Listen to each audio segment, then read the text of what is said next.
Chief justice প্রধান বিচারপতি সূর্যকান্ত, বিচারপতি জয়মাল্য বাগচি এবং বিচারপতি এনভি আঞ্জারিয়ার বেঞ্চে মামলাটি ওঠে। এবং এখানেই আপনাদেরকে বুঝতে হবে যে বেসিক কোয়েশ্চেন কমিশনের জায়গায় সূর্যকান্ত বিচারপতি, প্রধান বিচারপতি নিজেই করে ফেলছিলেন। মমতা ব্যানার্জির অ্যাপ্লিকেশন কি রয়েছে? মমতা ব্যানার্জির আবেদন খুব সিম্পল। তিনি মানুষের প্রবলেমটাকে সামনে রেখে, অর্থাৎ লজিক্যাল ডিসক্রিপেন্সি, যেটা আমি এবং আপনারা প্রত্যেকেই মনে করে থাকি যে এটা কিন্তু প্রবলেম, কারণ টুকটাক নামের ভুলে, টুকটাক কুমার এবং টাইটেলের গন্ডগোলে মানুষকে ডেকে পাঠানো এটা ঠিক না। সেই মানুষের প্রবলেমটাকে সামনে রেখে মমতা ব্যানার্জির যে রাজনীতি চমকাতে চেয়েছিলেন, তাই মমতা ব্যানার্জির প্রথম আবেদন হচ্ছে যে স্যার এসআইআর এর ক্ষেত্রে যেটা লজিক্যাল ডিসক্রিপেন্সি হচ্ছে, তার জন্য বুঝতে পারছেন মমতা ব্যানার্জি যে পুরো প্রসেসটাই নাকি একটা অস্বাভাবিক গন্ডগোলের সম্মুখীন হয়েছে। তাই 2026-এর ইলেকশনটা যেন আগের ভোটার লিস্ট অনুযায়ী হোক, এসআইআর এর পর যে ভোটার লিস্ট আসতে চলেছে সেই অনুযায়ী যেন না হোক। এটা হচ্ছে প্রথম আবেদন। এবং দ্বিতীয় আবেদন হচ্ছে যে যারা মাইক্রো অবজারভার হিসেবে নিয়োগ করেছে ইসিআই, তারা কিন্তু প্রত্যেকেই বিজেপি শাসিত রাজ্য থেকে আনা মাইক্রো অবজারভার। তো তারা কিন্তু একদম মানে দলদাস হিসেবে কাজ করবে। তো তাদের অ্যাপয়েন্টমেন্ট, অর্থাৎ মাইক্রো অবজারভারকে নিয়ে প্রচন্ড সমস্যা মমতা ব্যানার্জির, তাদের অ্যাপয়েন্টমেন্টই ইলিগাল হয়েছে এবং সংবিধানের বাইরে গিয়ে করা হয়েছে। তো এটা কিন্তু করা যাবে না। অর্থাৎ এখান থেকে একজন রাজনৈতিক নেতার উদ্দেশ্য ক্লিয়ার হয়ে গেল যে ইন্টেনশন হচ্ছে মানুষের প্রবলেমকে সামনে রেখে নিজের পলিটিক্যাল কেরিয়ারকে চমকানো, আর পলিটিক্যাল কেরিয়ারকে যেভাবেই হোক একটা মানে জিতবই এই জায়গার কনফার্মেশন করা। এই উদ্দেশ্যই কিন্তু সুপ্রিম কোর্ট বুঝে গেছিলেন। আর সেটা আজকের হিয়ারিং এ নয়, 4 ফেব্রুয়ারি যখন মমতা ব্যানার্জি নিজে থেকে চিৎকার করে বলছেন স্যার শুনুন, স্যার শুনুন, তখনই কিন্তু ক্লিয়ার হয়ে গেছিল যে ইনি এখানে রাজনীতিকরণ করতে এসেছেন, মানুষের প্রবলেম সামনে রাখতে আসেননি। তাই প্রথমেই প্রধান বিচারপতি যে কথাটি বললেন সেটা হলো যে ভাই এসআইআর প্রসেস কিন্তু হবে, তাতে কোনো বাধা দেওয়া যাবে না। তার জন্য যেমন অর্ডার দেওয়া প্রয়োজন আমরা সেরকমই অর্ডার দেব, আর এই মেসেজ প্রত্যেকটি রাজ্যকে বুঝে নিতে হবে। এবার এটা তো আর উল্লেখ করার কিছু হয়নি যে পশ্চিমবঙ্গ রাজ্যের মধ্যেই পড়ে, দেশ তো আর হয়ে যায়নি। তো বুঝে নিতে হবে প্রত্যেকটি রাজ্যকে যে এসআইআর কিন্তু হবে। এসআইআর করার জন্য প্রক্রিয়াটি যাতে সুষ্ঠুভাবে সম্পন্ন হয়, তার জন্য যা যা করা প্রয়োজন সেদিকে আমাদেরকে ফোকাস করতে হবে। অর্থাৎ রাজনৈতিক নেতারা যারা যাচ্ছেন, মামলা করছেন, আবেদন করছেন, প্রবলেমটাকে তুলে ধরুন ভাই এসআইআর করতে গিয়ে কি হচ্ছে, নাকি এটা বারবার দেখানো যে এসআইআর এই প্রবলেম মানে এসআইআর করাই যাবে না। এসআইআর আমাদের দেশে কতটা ইম্পর্টেন্ট তা কিন্তু সুপ্রিম কোর্ট বুঝে গেছেন, প্রধান বিচারপতি বুঝে গেছেন, কিন্তু রাজনৈতিক নেতারা বুঝতে পারছেন না। কেন বুঝতে পারছেন না সেটা আপনারা খুব ভালো করে জানেন। তো কোয়েশ্চেন হচ্ছে যে আজকে হঠাৎ করে রাজ্যের দিকে 8505 জন গ্রুপ বি অফিসারের তালিকা ফটাকসে দিয়ে দেওয়া হয় বিচারপতির সামনে। আমরা ভাই তালিকা তৈরি করে ফেলেছি, এই দেখুন আমাদের রাজ্যের 8505 জন গ্রুপ বি অফিসার মানে নামিয়ে দেওয়া হোক, মানে আমরা এই হচ্ছে তালিকা। তালিকা দেখলেন বিচারপতি এবং বিচারপতি বললেন যে কবেকার, তো এটা হচ্ছে 7 তারিখের। তো বিচারপতির ফার্স্ট কোয়েশ্চেনই ছিল এটা প্রধান বিচারপতির যে এই কাজটি 4-5 তারিখেও পাঠাতে পারতেন, কিন্তু পাঠালেন না, এত লেট করলেন। কিন্তু ব্যাপারটা হচ্ছে বিস্তারিত তালিকা পাঠানো হয়নি কেন? এবার কোয়েশ্চেন হচ্ছে বিস্তারিত তালিকা মানে যেটা আমাদের রাজ্যের সব থেকে বড় প্রবলেম, সেই প্রবলেমটাই প্রধান বিচারপতি ধরে ফেললেন এবং সেই কারণেই নিজে থেকে কমেন্ট করে ফেললেন যে সমস্যা তো এখানেই, সমস্যা তো এখানেই কি কর্মী দেওয়া হয়েছে কিন্তু কর্মীদের নাকি নাম দেওয়া হয়নি। মানে কর্মী 8505 জন দেওয়া হয়ে গেছে, কিন্তু সেই কর্মী কোথায়, কারা, বাস্তব চিত্র কি, তাদের নাম কি, তারা কে, সেটা কিন্তু না বিচারপতি জানেন না কমিশন জানেন। মানে কর্মী দেওয়া হয়ে গেছে কিন্তু কর্মী কারা সেটাই বিচারপতি বুঝতে পারেননি। তাই বলছেন যে ভাই বিস্তারিত তালিকা কোথায়? আর এই যদি তালিকা হয়ে থাকে তাহলে সেটা আমরা তো অলরেডি বলেছিলাম না যে বাংলা জানা কর্মী প্রয়োজন, তো তাদের নাম কোথায় কি? তখন বলছেন যে হ্যাঁ জেলা ভিত্তিক তো আমরা ক্লিয়ার করে দিচ্ছি, শনিবার দিন কমিশনকে মেল করে দেওয়া হয়েছে। তো কমিশনকে মেল করে দেওয়া হয়েছে, কমিশনের পক্ষের আইনজীবী বলছেন যে আমরা এমন কোনো তথ্য পাইনি যেখানে গ্রুপ বি অফিসার রয়েছে। এবার বুঝুন ঠেলা, প্রবলেম হচ্ছে এখানেই যে রাজ্য সরকার কাজ করে দেয় কিন্তু বাকি রাজ্য সরকারের কাজ কিভাবে বাস্তবায়িত হবে সেটা কেউই বুঝে উঠতে পারে না। কমিশন যখন জানিয়ে দিলেন যে আমরা অলরেডি গ্রুপ বির এরকম কোনো অফিসার কিছু পাইনি, কোনো তথ্য আমার কাছে নেই, তখন রাজ্যের তরফের আইনজীবী অভিষেক মানু সিংভি বলছেন যে ইসিআই কোনোদিনই কিন্তু গ্রুপ বি অফিসার চাইনি আমাদের কাছে। আবার কমিশনের আইনজীবী বললেন যে 5 বার লেটার দিয়ে নাম চাওয়া হয়েছে, যেখানে 300 জন গ্রুপ বি অফিসারের নাম আমরা বলেছি দিতে, 80 জনের নাম দেওয়া হয়েছে। তার জন্যই আমাদের মাইক্রো অবজারভারকে নিয়োগ করা। আর এটি বলার আগেই বিচারপতি কমেন্ট করে দিয়েছিলেন যে এই কারণেই এনাদের মাইক্রো অবজারভারকে নিয়োগ করা, কারণ রাজ্য সরকারের সহযোগিতাই তো নেই। এবার এই কমেন্ট তো বিচারপতি করতে পারছেন না, কারণ জানেন, বিচারপতি জানেন যে বাংলায় যে রাজ্য সরকার চলছে, আমি যদি কোনো বেফাস কমেন্ট করে দিই যেটা কি আমার মনে চলছে সেটা করে ফেললেই রাজ্য সরকারের যিনি মুখ্যমন্ত্রী পদে বসে রয়েছেন তিনি রাজনীতিকরণ করবেন এবং চিৎকার করে বলবেন যে বেঞ্চ বদল করে দেওয়া হোক, কারণ সেই বিচারপতিও নাকি, এবার বাকিটা আপনারা বুঝতেই পারছেন। তো এখানে বিচারপতির রোল এতটা ক্লিন অ্যান্ড ক্লিয়ার ছিল যে কোয়েশ্চেন হচ্ছে যে আপনারা ভাই বুঝে গেলাম যে আপনারা দিয়ে দিয়েছেন ৮৫০৫ জন কর্মী, কিন্তু সেই কর্মীর নামটাম আপনারা দেননি, সুতরাং আর দেরি না করে কাজ এত তাড়াতাড়ি হবে যে কালকে থেকেই যেন রিপোর্ট করা হোক। ব্যাস চলে এলো রাজ্য সরকারের আইনজীবী নিজের অকাতে, বলতে লাগলেন যে আমাদের তালিকা তৈরি করতে টাইম লাগবে। মানে তালিকা দেওয়া হবে কিন্তু তালিকা তৈরি হয়নি, নামও সঠিকভাবে তৈরি হয়নি, বিষয়টা পুরোপুরি অসম্পূর্ণ থেকে গেছে। এ যেমন বাংলাকে স্বপ্ন দেখানো যে বাংলার কিন্তু উন্নয়ন হচ্ছে, কিন্তু উন্নয়ন কোথায়, সে কোথায়টা আপনারা খুঁজেই পাবে না, এমন একটা তথ্য রাজ্য সরকারের দিক থেকে দেওয়া হয়েছে। চলুন বিচারপতি এটাকেও মেনে নিয়ে বললেন, ইনফ্যাক্ট অর্ডারেও দিয়ে দিয়েছেন যে ঠিক আছে, যে যাদেরকে আপনারা নিয়োগ করেছেন অর্থাৎ ৮৫০৫ জন গ্রুপ বি অফিসারদেরকে ওনারা যেন কালকে ডিইও এবং ইআরওদেরকে, ডিইও বা ইআরওদেরকে বিকেল ৫টার মধ্যে যেন রিপোর্ট করে। এবার নেক্সট কোয়েশ্চেন আসবে, মানে দেখুন দুটো পয়েন্টেই সব থেকে বেশি কোয়েশ্চেন উঠেছে। এক তো আমি প্রথমেই আপনাদেরকে বললাম যে লজিক্যাল ডিসক্রিপেন্সির জন্য এই যে গন্ডগোলটি হচ্ছে, লোকের প্রবলেম হচ্ছে, নামের প্রবলেম হচ্ছে সেটা, আর সেকেন্ড হচ্ছে মাইক্রো অবজারভার। তো মাইক্রো অবজারভারকে নিয়ে যখন কোয়েশ্চেন উঠেছে তখন রাজ্যের আইনজীবী দিওয়ান বলছেন যে মাইক্রো অবজারভারদেরকে নাকি বেআইনি ক্ষমতা দেওয়া হয়েছে, আর যে বেআইনি ক্ষমতা কিন্তু একদম গ্রহণযোগ্য নয়। সেই জায়গায় দাঁড়িয়ে কমিশনের যিনি ছিলেন আইনজীবী তিনি বলছেন যে রাজ্য তাদের নির্দেশ মেনে চলছে না, সাসপেন্ড করছে না, এফআইআর করছে না, প্রতিটি পদক্ষেপে অসহযোগিতা করছে। এবং এই সমস্ত কিছুর মধ্যে বিচারপতি কিন্তু সব বুঝতে পেরে গেলেন, পয়েন্ট একদম ক্লিয়ার ছিল, এখানে ডিবেটের কোনো জায়গায় ছিল না। তাই বিচারপতি নিজেই বললেন যে ডিবেট না বাড়িয়ে এইবার আমি রায় দেবো, এবার আমি অর্ডার দেবো। অর্ডারটি কি রয়েছে?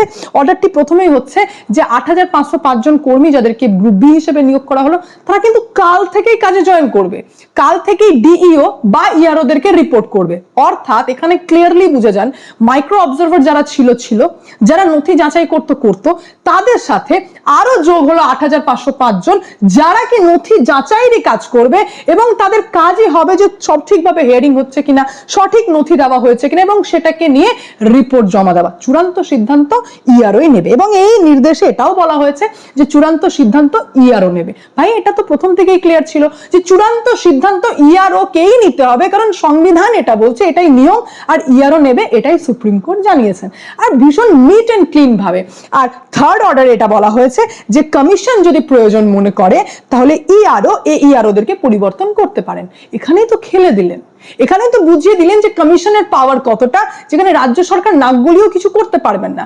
যদি কোনো কারণে কমিশনের মনে হয়ে থাকে যে বারবার কোনো ইআরও সম্পর্কে পর্যবেক্ষক বা এই যে গ্রুপ বি অফিসারদেরকে নিয়োগ করা হবে তারা হয়তো রিপোর্ট দিচ্ছেন যে এই ইআরও সঠিকভাবে কাজ করছে না বা ইআরও সঠিকভাবে কাজ করছে না, এই রিপোর্টটি দেওয়ার পর যদি ইআরও তারপরেও চূড়ান্ত সিদ্ধান্ত ভুল নিয়ে থাকে তাহলে কমিশন চাইলে ইআরওদেরকে বদল করতে পারে, চেঞ্জ করতে পারে, এই ইআরওদেরকেও বদল করতে পারে। এই সম্পূর্ণ ক্ষমতা কমিশনের রয়েছে, কমিশন নিজে পর্যবেক্ষণ করে সিদ্ধান্ত নিতে পারেন। অর্থাৎ পুরো ইমেজ ক্লিয়ার, এসআইআর আমাদের রাজ্যে হবে, মাইক্রো অবজারভারদের বেতনের সাথে এবার ৮৫০৫ জনের বেতনও মমতা ব্যানার্জিকেই গুনতে হবে, ইয়ারই নিক চূড়ান্ত সিদ্ধান্ত, সমস্যা নেই, কিন্তু নথি যাচাইয়ের কাজ যেটা চলছিল সেটাই চলবে, হিয়ারিং ও চলবে, সমস্ত প্রসেস নর্মাল ভাবে হবে। এবং লাস্ট এন্ড ফাইনাল এটা হচ্ছে যে এটিকে নিয়ে রাজনীতিকরণ করা যাবে না। দিদি কি জন্য গেছিলেন সুপ্রিম কোর্টে? এসআইআরটি বন্ধ করতে, হলো না। দিদি কি জন্য গেছিলেন সুপ্রিম কোর্টে? ২০২৫-এর যেটি ভোটার লিস্ট রয়েছে এসআইআর এর আগে সেটাতে যেন ভোট হোক, হলো না। আর কিসের জন্য দিদি গেছিলেন? যে মাইক্রো অবজারভারদেরকে যেন মানে বাড়ি করে দেওয়া হোক, এই রিলেটেড কোনো পদই যেন না থাকুক, মাইক্রো অবজারভারদের দরকারই নেই, তো সেটাও হলো না। এখন ওদের সাথে আরো লোক যোগ হলো। তো আজকের বেসিক্যালি হিয়ারিং এ এটা হয়েছে। এখন রাজ্যের পরিস্থিতি আপনাদের সামনে ক্লিয়ার, আমি এই এসআইআর নিয়ে আর এক্সট্রা কিছু বলবো না, কিন্তু এটা না বললেই নয় যে আমি যখন রাজ্যের বাজেট দেখি তখন আমি অবাক হয়ে যাই যে বাপরে, রাজ্য সরকার তো বিশাল বার্ডেন নিতে পারে, মানে আর কত কত কোটি টাকা ধার করতে পারে। আর সেখানে আমার চোখ পড়ে গেল যে ধার করে হোক, যে করে হোক, যাই করছে না কেন রাজ্য সরকার, কোন কোন খাতে কত কত টাকা বরাদ্দ করা হয়েছে। এখানে আপনাদেরকে কিন্তু এটা বুঝতে হবে আর এটা দেখতে হবে। আর প্রত্যেকটি তথ্য প্লিজ কান দিয়ে শুনুন। যে রাজ্যকে শস্য শ্যামলা বলা হয়, অর্থাৎ যে রাজ্যে সব থেকে বেশি ধান চাষ হয়, এরকম ধান চাষের সবুজ ক্ষেত আপনারা অন্য কোনো রাজ্যে পাবেন না, সেই রাজ্যে কৃষিতে বরাদ্দ করা হয়েছে 10,463.12 কোটি টাকা। আর যে রাজ্য পশ্চিমবঙ্গের থেকে অনেক ছোট, ওড়িশা, যে ওড়িশার বেশিরভাগ 90% ইকোনমি ডিপেন্ড করে জগন্নাথ মন্দিরের ওপর, সেখানকার সরকার কৃষি খাতে বরাদ্দ করছে 37,838 কোটি টাকা। কোথায় 10,000 আমাদের রাজ্যে, আর কোথায় ওড়িশাতে 37,000। শুধু তাই নয়, যে রাজ্যকে নিয়ে মমতা ব্যানার্জি বলেন যে গুজরাট হতে দেব না, সেই গুজরাটে পর্যন্ত কৃষি খাতে 22,000 কোটি টাকা বরাদ্দ করা হয়েছে। তো এটা আমি কৃষিটা বললাম, প্লিজ প্রত্যেকটি তথ্য আপনারা শুনুন। এখানে শিক্ষাকে নিয়ে মমতা ব্যানার্জি এত কথা বলেন যে শিক্ষাকে বিক্রি করে বসে রয়েছেন, সেই শিক্ষা খাতে আমাদের রাজ্যে বরাদ্দ করা হয়েছে 41,000 কোটি টাকা। আর বিহার, যাকে আমরা বলে থাকি পিছড়া হওয়া, যেখান থেকে সব থেকে বেশি লেবার আসে, পিছিয়ে পড়া রাজ্য, সেই রাজ্য বরাদ্দ করছে 68,216 কোটি টাকা। এখান থেকে ইন্টেনশন বুঝতে হয় রাজ্য সরকারের। বিহারের রাজ্য সরকার শিক্ষা খাতে টাকা বেশি করে দিয়ে শিক্ষাটাকে প্রমোট করছে, আমাদের রাজ্য সরকারের ঘাটতি কমছে না। তো কমাতে চলো চলো, মানে দান করো, লক্ষ্মী ভান্ডার বাড়াও, কিন্তু শিক্ষা খাতে টাকা কমাও। তো বিহারের মতো রাজ্য 68,000 কোটি টাকা, আমাদের 41,000 কোটি টাকা। গুজরাটের বলবো, চলো বলেই দিই, 60,000 কোটি টাকা। আচ্ছা, এখন যে বিকশিত ভারতের লক্ষ্য, এই ইন্ডাস্ট্রির কথা আমরা বলছি, যে ইন্ডাস্ট্রিকে নিয়ে অনেকে এটাও কমেন্ট করছেন যে মমতা ব্যানার্জি এসেছিলেন সিঙ্গুর নিয়ে, এবার সেই সিঙ্গুর কাণ্ডের জন্য মমতা ব্যানার্জি কিন্তু রাজ্য থেকে চলেই যাবেন। তো এতটুকু ভয় নেই, মমতা ব্যানার্জি ইন্ডাস্ট্রি এবং কমার্সের ক্ষেত্রে বরাদ্দ করেছেন 1,400 কোটি টাকা। 1,400 কোটি টাকা। আর হরিয়ানার মতো ছোট্ট পাড়া রাজ্য, সে ইন্ডাস্ট্রির জন্য বরাদ্দ করছে 1,951 কোটি টাকা। সেটাও আমাদের রাজ্যের থেকে বেশি, ওইটুকু পাড়া রাজ্য। চোখে লাগার মতো লাগছে আইটি সেক্টরের অবস্থা, যেখানে ইউপি, যেখানকার গভর্নমেন্টকে বলা হয়, যে মুখ্যমন্ত্রী বসে রয়েছেন তিনি নাকি যোগী, যোগী পুজো ছাড়া কি বোঝেন, সেই যোগী পর্যন্ত বুঝে গেলেন যে আইটি সেক্টরে এখন উন্নয়নের প্রয়োজন। তাই ইউপিতে আইটি সেক্টরে বরাদ্দ করা হয়েছে 33,500 কোটি টাকা। আর আমাদের রাজ্যে কত জানেন? বলতে আমার লজ্জা করছে, 217 কোটি টাকা। যে সেমিকন্ডাক্টর রিলেটেড ব্যাপার, যে আইটি রিলেটেড ম্যাটার নিয়ে আমরা এগোবো, সেখানে আমাদের রাজ্য সরকারের কাছে টাকা নেই। 217 কোটি টাকা রয়েছে। সায়েন্স সায়েন্স সায়েন্স বলে আমরা এত আলোচনা করি, সেই সায়েন্স নিয়ে গুজরাট এত এগিয়ে গেল যে তাদের এয়ারপোর্টে এখন রোবট হাঁটে। তো সেই গুজরাট বরাদ্দ করেছে 922 কোটি টাকা। ইউপির মতো জায়গা, সে বরাদ্দ করেছে 1,002 কোটি টাকা। ভাবুন, মহারাষ্ট্র 603 কোটি টাকা। বিহার, যে বিহার সেও বুঝে গেল, 379 কোটি টাকা। আসামের মতো ছোট্ট বড় রাজ্য, সে সায়েন্সের জন্য বরাদ্দ করছে 353 কোটি টাকা। আর আমাদের রাজ্য বিজ্ঞান চর্চার জন্য বরাদ্দ করছে 82 কোটি টাকা। 82 কোটি টাকা, মানে আসামের তো 353, 82 কোটি টাকা। সব থেকে চোখে লাগার মতো কি জানেন? সেটা হচ্ছে সংখ্যালঘুর উন্নয়ন আর মাদ্রাসা শিক্ষা।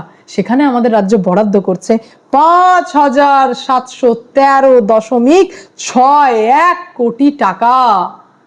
মাদ্রাসা বা সংখ্যালঘু উন্নয়নের জন্য আপনি টাকা বরাদ্দ করবেন, এটাতে আমার কোনো আপত্তি নেই, কিন্তু নেসেসারি বিষয়গুলোর দিকে তো তাকাতে হবে। সেই দিকটা যা খুশি হোক। আর সংখ্যালঘুর খাতে আপনি 5,713.61 কোটি টাকা দিয়ে দিলেন, এটা আরো বেশি চোখে লাগবে কখন জানেন তো? যখন আমি তথ্য দেবো 2010 আর 11 আর বলে দেবো যে এই সংখ্যালঘু উন্নয়ন খাতে 772 কোটি টাকা সেই টাইমে দেওয়া হতো, সেটাকে বাড়িয়ে আজকে মমতা ব্যানার্জি আপনি 5,713 কোটি টাকা করেছেন। এইভাবে কতদিন টিকবেন আপনি? কত টাকা বাড়াবেন? ধার করে করে তো রাজ্য চলছে, সেখানে কোনটা প্রয়োজন আর কোনটা প্রয়োজন নেই সেটাই আপনি বুঝে উঠতে পারছেন না। আমি ভাই খুব ক্লিয়ার পয়েন্ট আপনাদের সামনে তুলে ধরতে চাই, যে কেন্দ্র সরকার বলছেন না বিকশিত ভারত, বিকশিত ভারতের লক্ষ্য রয়েছে। বিকশিত ভারত কোনোদিন পশ্চিমবঙ্গকে ছাড়া হতে পারে না। পশ্চিমবঙ্গের হিউজ কন্ট্রিবিউশন থাকে ভারতের ইকোনমিতে। আর সেখানে আজ পশ্চিমবঙ্গের যা অবস্থা, তাতে আমার লজ্জা করছে ভাবতে যে এই জায়গায় নিয়ে চলে গেছে।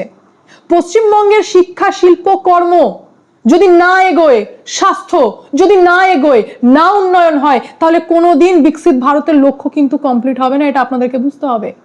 পশ্চিমবঙ্গের উন্নয়নটা এখন রাজনৈতিক স্লোগান নয়, পশ্চিমবঙ্গের উন্নয়নটা এখন আমাদের দরকার, কারণ লক্ষ্য হচ্ছে বিকশিত ভারতের। তো বিকশিত ভারত করতে গেলে পশ্চিমবঙ্গকে বিকশিত করতে হবে, বিকশিত করতে হবে, অর্থাৎ বিকশিত Paschimbanga equal to industry, safety, culture, এগুলোতে ফোকাস করতে হবে গভর্নমেন্টকে। এগুলোতে ফোকাস নেই, যেটা আমি প্রতি পদে পদে বুঝতে পারছি। পশ্চিমবঙ্গকে শক্তিশালী করতে হবে, আত্মনির্ভর করতে হবে, তবেই হবে বিকশিত পশ্চিমবঙ্গ, তবেই হবে বিকশিত পশ্চিমবঙ্গ, আর তার সাথে হবে বিকশিত ভারত। বিকশিত ভারত কোনোদিন পশ্চিমবঙ্গ ছাড়া হতে পারে না। আমি আমার রাজ্যকে দেখেছি সবসময় ফ্রন্টে দাঁড়িয়ে লিড করতে, তাকে বিজ্ঞান চর্চায় আমি 82 কোটি টাকা দেখতে পারছি না। আচার্য জগদীশ চন্দ্র বসু আমাদের রাজ্যের, কি বলেন আপনারা? আর সায়েন্সের খাতে আপনি 82 কোটি টাকা দিচ্ছেন। তাহলে এখন পশ্চিমবঙ্গের পরিবর্তনটা না, আমি সত্যি বলছি, দরকার হয়ে দাঁড়িয়েছে। আর এটা কে করতে পারে? এটা বাংলার মানুষ নিজে থেকে দাবি তুলছে। বাংলার মানুষ আর নিতে পারছে না। আর বাংলার মানুষ এটা কি করে করতে পারে? তার একটা ভোটের মাধ্যমে পশ্চিমবঙ্গের যদি উদ্ধার হওয়ার থাকে, তাহলে উদ্ধার হতে পারে। এবার সিদ্ধান্ত রাজ্যকে নিতে হবে। এভাবে কতদিন চলবে? তথ্য প্রতিদিন আমি আপনাদের সামনে আনছি। কি করবেন না করবেন সেটা আপনাদের ব্যাপার, সেটা আপনাদেরকে বিচার করতে হবে, বুঝতে হবে যে বাস্তব পরিস্থিতি, বাস্তব চিত্রটা কি। ধার করে তো আপনারা বাড়িও চালিয়ে ফেলেন, ধার করে তো আপনাদের সংসারও চলে, কিন্তু সেই সংসারের পরবর্তী পরিণতি কি হয় সেটা আপনাদেরকে মাথায় লক্ষ্য রাখতে হবে। বাকি আপনারা বুঝুন কি করবেন না করবেন। আমি তো আমার বাংলাকে এইভাবে শেষ হতে দেখতে চাইছি না, সেই কারণে প্রত্যেক মুহূর্তে আপনাদের সামনে তথ্য তুলে আমি কথা বলি। যাই হোক, এখানে এন্ড করবো। পুরো বিষয় নিয়ে আপনাদের কি মন্তব্য কমেন্টের মাধ্যমে জানাবেন। দেখা হচ্ছে নেক্সট ভিডিওতে। ভালো থাকবেন, সুস্থ থাকবেন। সঙ্গে অদ্বিতীয়া চ্যানেলকে অবশ্যই সাবস্ক্রাইব করবেন, কারণ একটাই, যা হবে স্পষ্ট হবে।